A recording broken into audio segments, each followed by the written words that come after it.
অত্যাধুনিক রাফাল যুদ্ধবিমান নিয়েও পাকিস্তানের সঙ্গে পেরে উঠছে না ভারত। ফ্রান্স থেকে আমদানি করা ভারতের চারটি রাফালকে একসঙ্গে ঘোল খাইয়ে ছেড়ে দিয়েছে পাকিস্তান বিমান বাহিনী।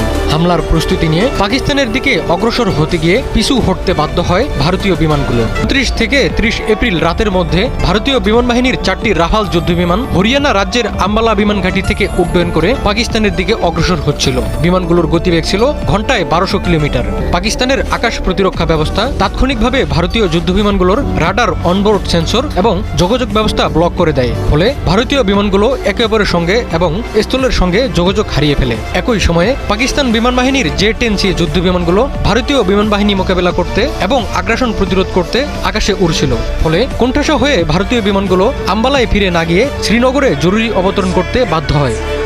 ভারতের যুদ্ধবিমানগুলো আধুনিক SPICE 2000 air to ground missile দিয়ে সজ্জিত ছিল। এই মিসাইলের সীমা 200 কিলোমিটার। ফলে নিজেদের আকাশ সীমায় অবস্থান করেই পাকিস্তানের মাটিতে হামলা চালাতে পারত ভারতীয় যুদ্ধবিমানগুলো। বিপরীতে পাকিস্তান বিমান বাহিনীর জে-10C বিমানগুলো PN-15 মিসাইল দিয়ে সজ্জিত ছিল, যার সীমা 230 কিলোমিটার।